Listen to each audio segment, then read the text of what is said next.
உங்கள் எல்லாரையும் Rita recipes சேனலுக்கு அன்போடு வரவேற்கிறேன்.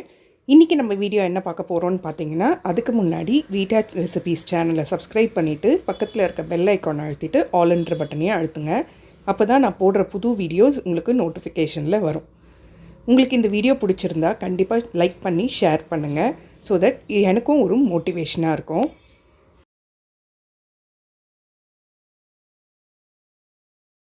இன்றைக்கான வீடியோவில் நம்ம என்ன பார்க்க போகிறோன்னா, நல்ல ஒரு டேஸ்ட்டாக, செம்ம டேஸ்ட்டாக, அதே மாதிரி நல்ல ஒரு கலர்ஃபுல்லாக, சூப்பராக, நல்ல எல்லாம் ஆட்டுக்கறி வச்சு ஒரு மட்டன் பிரியாணி செய்ய போகிறோம். செம்ம டேஸ்ட்டாக இருக்கும். கண்டிப்பாக இந்த மெத்தடில் ட்ரை பண்ணி பாருங்கள்.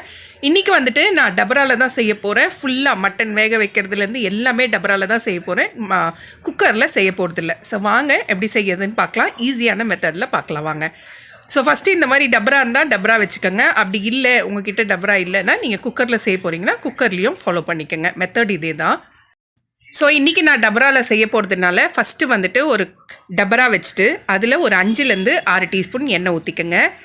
எண்ணெய் ஊற்றிட்ட பிறகு ஒரு டீஸ்பூன்லேருந்து 1.5 டீஸ்பூன் நெய் ஊற்றிக்கோங்க.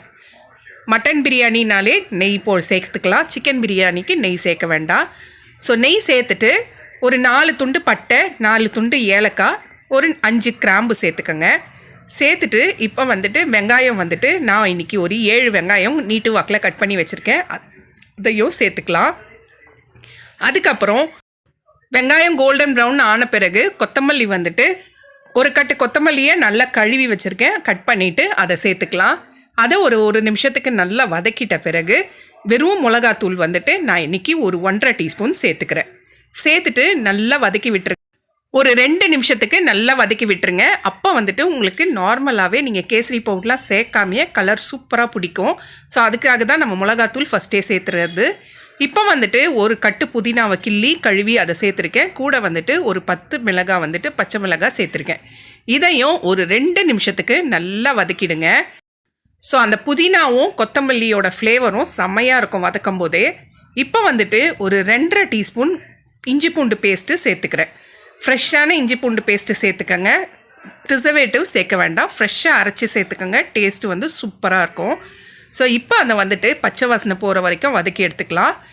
அடுத்தது வந்துட்டு தக்காளி சேர்த்துக்கலாம். தக்காளி வந்துட்டு நான் இன்றைக்கி ஒரு 7 தக்காளியை நீட்டு வாக்கில் கட் பண்ணியிருக்கேன். அதை சேர்த்துக்கலாம். நல்லா வதக்கி விட்டுருங்க. ஒரு 2 மினிட்ஸ்க்கு தட்டு போட்டு மூடிடுங்க. தக்காளி வந்துட்டு டோட்டலாக நல்லா ஸ்மாஷ் ஆகி வர வரைக்கும் நம்ம வதக்கி எடுக்கணும். இப்போ வந்துட்டு எல்லாமே பக்காவாக ரெடி ஆகிடுச்சு. வெங்காயம், தக்காளி, இஞ்சி பூண்டு பேஸ்ட் எல்லாமே பக்காவாக ரெடி ஆகிட்ட பிறகு நான் வந்துட்டு 3 டீஸ்பூன் தயிர் சேர்த்துக்கிறேன். புளிச்ச தயிராக இருந்தால் இன்னும் டேஸ்ட்டாக இருக்கும். புளிச்ச தயிர் இல்லைன்னா நார்மல் தயிர் வந்துட்டு சாதா டீஸ்பூனில் ஒரு 3 டீஸ்பூன் சேர்த்துக்கோங்க. இப்போ வந்துட்டு 1 கிலோ மட்டனை நல்லா வாஷ் பண்ணி வச்சுருக்கேன். அதை சேர்த்துக்கலாம். சேர்த்துட்டு ஒரு 5 நிமிஷத்துக்கு கைவிடாமல் லைட்டாக கலந்து விட்டுக்கிட்டே இருங்க. கலந்து விடும்போதே நம்மளுக்கு வந்துட்டு மட்டனும் கலர் மாறிடும். ஒரு 25% வந்துட்டு வேக்காடு கொடுக்க ஆரம்பிச்சிடும். ஸோ இந்த டைமில் வந்துட்டு ஃபஸ்ட்டு மட்டனுக்கு தேவையான உப்பு சேர்த்துக்கலாம். நான் இன்றைக்கி கல் உப்பு வந்துட்டு ஒரு கைப்பிடி அளவு ஃபுல்லாக சேர்த்துக்கிறேன். இப்போ வந்துட்டு மட்டன் வந்துட்டு ஒரு தட்டு போட்டு மூடிடுங்க. நல்லா வேக ஆரம்பிக்கிட்டோம். ஸ்லோவாக வச்சுருங்க. வேக ஆரம்பிக்கிட்டோம். அதுக்குள்ளேயே வந்து அரிசி ஊற வச்சிடலாம். நான் இன்றைக்கி பாஸ்மதி ரைஸ் வந்துட்டு பிராண்டட் எடுக்காமல் நான் பிராண்டு தான் எடுத்திருக்கேன். ஸோ ஒரு 1/2 hour ஊற வச்சிடலாம். இப்போ வந்துட்டு எத்தனை கிளாஸ் அரிசி எடுத்தோமோ அதுக்கு டபுள் தண்ணி வந்து எடுத்துக்கணும். நான் வந்து 5 கிளாஸ் அரிசி எடுத்திருக்கேன் பாஸ்மதி ரைஸு. இப்போ நான் 10 கிளாஸ் தண்ணி ஊற்றிக்கிறேன். எந்த கிளாஸில் அரிசி அளக்குறீங்களோ அதே கிளாஸில் தான் தண்ணி கலக்கணும். 1:2 ரேஷியோவில். இப்போ வந்துட்டு எல்லாம் கலந்து விட்டுட்டு லெமன் வந்து ஒரு 1/2 லெமன் வந்து புழிஞ்சிக்கோங்க. நல்லா கலந்து விட்டுட்டு உப்பு செக் பண்ணிக்கோங்க. மட்டனில் வந்துட்டு உப்பு வந்து கொஞ்சம் கூடுதலாக தான் இருக்கணும். நாக்கில் வைக்கும் போதே ஐயோ இவ்வளோ உப்பா அந்த அளவுக்கு இருக்கணும். அப்போ தான் அரிசி போடும்போது நம்மளுக்கு டேக்கிள் ஆகும். அதனால் வந்துட்டு மட்டன் வந்துட்டு வேகிறதுக்கும் இப்போ உப்பு சேர்த்துட்டு நல்லா கலந்து விட்டுட்டு ஒரு தட்டு போட்டு மூடி வச்சுருங்க. கிட்டத்தட்ட ஒரு 20 நிமிஷத்துக்கு ஸ்லோ ஃப்ளேமில் இல்லை மீடியம் ஃப்ளேமில் ரெண்டுத்தில் ஏதாவது ஒன்று வச்சு விட்டுருங்க. மட்டன் வந்துட்டு 75% வெந்து வந்துடும். ஸோ இந்த டைமில் கண்டிப்பாக 20 மினிட்ஸ் வந்து நீங்கள் தட்டு போட்டு மூடி வச்சுருக்கணும். அதனால தான் மீடியம் ஃப்ளேமில் வைக்க சொல்லியிருக்கேன். மீடியம் ஃப்ளேம் அப்படி இல்லைன்னா ஸ்லோ ஃப்ளேமில் வச்சுருங்க. இப்போ 75% மட்டன் வெந்துட்ட பிறகு நம்ம அரிசியும் வந்துட்டு நல்லா ஊறிட்டுருக்கோம். அந்த அரிசியை தண்ணியை இருத்துட்டு ஓரளவுக்கு வெந்த அந்த மட்டன் கிரேவியில் சேர்த்துருங்க. சேர்த்துட்டு இப்போ வந்து கலரி விடும்போது ரொம்ப பார்த்து கலரி விடணும், இல்லைன்னா பாஸ்மதி ரைஸ் வந்து உடையறதுக்கும் வாய்ப்பு இருக்குது.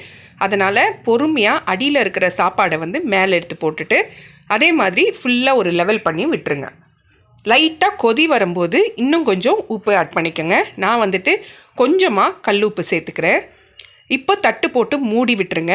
நம்ம கலரியும் விட்டாச்சு, உப்பும் சேர்த்தாச்சு. இப்போ தட்டு போட்டு மூடி ஒரு வெயிட் வச்சு விட்டுருங்க. அடிகனமான பாத்திரத்தில் தண்ணி வச்சு மேலே வைக்கலாம். அப்படி இல்லைன்னா இப்போ நான் வந்துட்டு கிரைண்டிங் ஸ்டோன் தான் எடுத்து வச்சுருக்கேன். ஸோ இதை வச்சுட்டு ஒரு 10லேருந்து 12 நிமிஷம் ஸ்லோ ஃப்ளேமில் வச்சுருங்க. வச்சுட்டு அதுக்கப்புறம் ஓப்பன் பண்ணி பார்த்தீங்கன்னா சூப்பராக மட்டன் பிரியாணி பக்காவாக ரெடி ஆகிட்ருக்கோம். மட்டனும் வந்துட்டு இவ்வளோ நேரம் நம்ம வேக வச்சோம் இல்லைங்களா, ஒரு 20 நிமிஷம் வந்துட்டு மட்டனை வேக வச்சோம். அதுக்கப்புறம் அரிசி போட்டுட்டு ஒரு 12 மினிட்ஸ் வந்துட்டு நல்லா வேக வச்சோம். ஸோ அந்த மாதிரி விடும்போது மட்டனும் நல்லா சாஃப்டாக பஞ்சு மாதிரி வெந்துடுங்க. பாருங்கள் எப்படி வெந்திருக்குன்ட்டு. அரிசியும் நல்லா சூப்பராக வெந்து நீட்டாகவே இருக்குது, உடையாமல். அவ்வளோதான், சூப்பரான மட்டன் பிரியாணி ரெடி. இப்போ வந்துட்டு முட்டை இல்லாமல் எப்படி மட்டன் பிரியாணிக்கு, ஸோ முட்டையை அவிக்க போட்டுட்டு அடுத்தது கத்திரிக்காய் பச்சடி செஞ்சிடலாம். ஸோ ஃபஸ்ட்டு வந்துட்டு கடாய் வச்சு அதில் எண்ணெய் ஊற்றிக்கங்க. எண்ணெய் வந்துட்டு ஒரு 4 டீஸ்பூன் எண்ணெய் ஊற்றிட்ட பிறகு எண்ணெய் நல்லா சூடான உடனே ஒரு டீஸ்பூனுக்கு மிளகு சேர்த்துக்கோங்க. மிளகு சேர்த்துட்டு கருவேப்பிலை ஒரு கைப்பிடி அளவு சேர்த்துட்டு கட் பண்ணி வச்சுருந்த கத்திரிக்காவை சேர்த்துக்கோங்க. கத்திரிக்காய் வந்துட்டு தட்டு போட்டு மூடி நல்லா வேகட்டும், வதக்கி விட்டுருங்க ஒரு 2 நிமிஷத்துக்கு.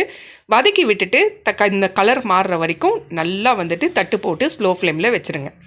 ஒரு 5 நிமிஷத்துக்கு அப்புறம் புளி வந்துட்டு ஒரு லெமன் சைஸ் புளியை விட கொஞ்சம் கூடுதலாக எடுத்து தண்ணியில் ஊற வச்சுருங்க. இப்போ வந்து கத்திரிக்காய் நல்லா வெந்துட்ட இந்த டைமில் வந்துட்டு வெறும் மிளகாத்தூள் வந்துட்டு நான் 1.5 டீஸ்பூன் சேர்த்துக்கிறேன். அடுத்தது உப்பு வந்து ஒரு 3/4 டீஸ்பூன் சேர்த்துக்கிறேன். மஞ்சத்தூள் ஒரு 1/4 டீஸ்பூன் மட்டும் சேர்த்துக்கிறேன். இதை ஒரு நிமிஷத்துக்கு எண்ணெயிலேயே நல்லா வதக்கிட்ட பிறகு அடுத்தது நம்ம புளியை வந்துட்டு நல்லா திக்காக கரைச்சி அதையும் சேர்த்துக்கோங்க. ஒரு 1/2 கப்பு புளி சேர்த்துக்கோங்க. புளி தண்ணி வந்துட்டு ஒரு 1/2 கப்பு கிட்டத்தட்ட சேர்த்துக்கோங்க. சேர்த்துட்டு இப்போ இதை எல்லாத்தையுமே நல்லா கலந்து விட்டுட்டு தட்டு போட்டு மூடி வச்சுருங்க. ஒரு 2 நிமிஷத்துக்கு அது நல்லா வரட்டும். இன்னொரு பேன் வச்சு அதில் ஒரு 2.5 டீஸ்பூன் வெள்ளை எள்ளும் ஒரு 4 டீஸ்பூன் வேர்க்கடலையும் சேர்த்துக்கோங்க. சேர்த்து லைட்டாக ஒரு பொன்னிறமாகிற வரைக்கும் லைட்டாக வதக்கி விட்டுட்டு அதை வந்து மிக்ஸி ஜாரில் கொஞ்சம் தண்ணி ஊற்றி நல்லா பேஸ்ட் மாதிரி அரைச்சிட்டு வந்துடலாம். இப்போ பாருங்கள், புளியோடு சேர்த்த கத்திரிக்காய் வந்து நல்லா வெந்து வந்துருச்சு இல்லைங்களா. ஸோ இந்த டைமில் நம்ம ரெடி பண்ணி வச்சுருந்த எள்ளு வேர்க்கடலை பேஸ்ட்டை வந்துட்டு சேர்த்துக்கோங்க. இதுதான் வந்து அந்த கத்திரிக்காய்க்கே செம்ம டேஸ்ட்டு கொடுக்கறது. அதனால் இதை மறக்காமல் கொஞ்சம் சேர்த்துக்கோங்க. இப்போ நல்லா கலந்து விட்டுட்டு கொஞ்சமாக எண்ணெய் சேர்த்துட்டு திருப்பி ஒரு தட்டு போட்டு மூடி ஒரு 5 நிமிஷத்துக்கு ஸ்லோ ஃப்ளேமில் வச்சு விட்டுருங்க. நல்லா வந்து எண்ணெய்லாம் பிரிஞ்சு கத்திரிக்காயில் நல்லா வெந்து வரும். அவ்வளோதான், கத்திரிக்காய் பச்சடி பக்காவாக ரெடி ஆகிடுச்சு. ஸோ இதில் வந்துட்டு தேவைன்னா ஆப்ஷனல் தான் இது, ஒரே ஒரு சின்ன ஒரு டீஸ்பூன் வந்துட்டு வினிகர் சேர்த்துக்கோங்க. இன்னும் டேஸ்ட் வந்து கூடுதலாக இருக்கும். அப்படி வேண்டாம் அப்படின்னு நினச்சிங்கன்னா ஸ்கிப் பண்ணிவிடுங்க. ஸோ பாருங்கள், சூப்பரான கொஞ்சம் கூட பாஸ்மதி ரைஸ் உடையாமல் மட்டனும் நல்லா சாஃப்டாக வெந்திருக்கிற சூப்பரான மட்டன் பிரியாணி ரெடி ஆகிடுச்சு. கூடவே முட்டையும் கத்திரிக்காய் பச்சடியும் ரெடி ஆகிடுச்சு. ஸோ இவ்வளோ தான் மட்டன் பிரியாணிக்கான ரெசிபி. நிறைய டிப்ஸ் அண்ட் ட்ரிக்ஸ் சொல்லியிருக்கேன். கண்டிப்பாக செஞ்சு பார்த்துட்டு எப்படி இருந்துச்சுன்னு கண்டிப்பாக கமெண்ட்டில் சொல்லுங்கள். நம்மளோட குவாலிட்டி ப்ராடக்ட்ஸில் நலங்கு மாவு சேல்ஸ் பண்ணிகிட்ருக்கோன்றது உங்கள் எல்லாருக்கும் தெரியும். நிறைய கஸ்டமர்ஸ் எங்கிட்ட வாங்கி சிஸ்டர் சூப்பராக இருக்குது நலங்கு மாவு அப்படின்னு சொல்லிட்டு ரிப்பீட்டடாக வாங்கினவங்க நிறைய பேர். அதுக்கடுத்ததாக சியக்காய் தூள், செம்பருத்தி தூள், அடுத்தது வந்து மருதாணி தூள், ஆம்லா பவுட்ரு எல்லாமே நம்ம ரெடி பண்ணி சேல்ஸ் பண்ணிகிட்ருந்தோம், தலைமுடிக்கும் முகத்துக்கும். இதுவும் நல்ல ஒரு சேல்ஸு, நல்ல ஒரு ரீச் கொடுத்தது கஸ்டமருக்கு. அடுத்ததாக நம்ம செஞ்சது வந்துட்டு சோப்பு ரெடி பண்ணோம். சோப்பில் வந்துட்டு குப்பமேனி சோப்பு, துளசி சோப்பு, நலங்கு மாவு சோப்பு, மஞ்சள் சோப்புன்ட்டு சோப்புலேயே ஒரு 5-6 வெரைட்டி ரெடி பண்ணி அதையும் சேல்ஸ் போட்டோம். எல்லாமே வந்துட்டு நல்ல ஒரு லாங் லாஸ்டிங்காக இருக்குது, நல்ல ஒரு ஃப்ராக்ரன்ஸ் இருக்குது அப்படின்னு சொல்லி நிறைய கஸ்டமர்ஸ் வாங்க ஆரம்பித்தாங்க. இப்போ நம்ம லான்ச் பண்ணியிருக்கிறது என்னதுன்னு பார்த்தீங்கன்னா ஹேர் ஆயில் தான், குவாலிட்டி ஹேர் ஆயில். இதில் 12 விதமான பொருட்கள் நம்ம சேர்த்துருக்கோம். துளசி, கற்பூரவல்லி, அடுத்தது வந்துட்டு மருதாணி, செம்பருத்தி இலைன்ட்டு 12 பொருட்கள் சேர்த்துருக்கோம். செக்கில் ஆட்டின தேங்காய் எண்ணெயை வச்சு தான் நம்ம இந்த ஹேர் ஆயிலை ரெடி பண்ணிகிட்ருக்கோம். ஸோ இங்கே இருக்கிற ப்ராடக்ட்ஸில் எது வேணும்னாலும் மேலே இருக்க நம்பருக்கு வாட்ஸ்அப் பண்ணுங்கள். இன்னொரு விஷயம் சொல்லணுன்னா, கண்டிப்பாக உங்கள் சப்போர்ட் இல்லாமல், உங்களோட பிளெஸ்ஸிங்ஸ் இல்லாமல் இந்த அளவுக்கு எங்களால் வந்திருக்க முடியாது. ஸோ இந்த ஏர் ஆயிலுக்கும் உங்களோட சப்போர்ட்டையும் அன்பையும் எனக்கு கொடுப்பீங்கன்னு நான் நம்புகிறேன். இந்த வீடியோ எப்படி இருந்துச்சுன்னு கண்டிப்பாக கமெண்ட் பண்ணுங்கள். ஸோ நம்மளுக்கு இன்னொரு சேனலும் இருக்குது. அது வந்துட்டு ஃபுல்லாக கார்டனிங் சம்மந்தப்பட்ட சேனல். அந்த சேனலோட பேர் வந்துட்டு குவாலிட்டி நர்சரி கார்டன். டிஸ்கிரிப்ஷனில் லிங்க் தந்திருக்கேன், அதையும் வாட்ச் பண்ணுங்கள்.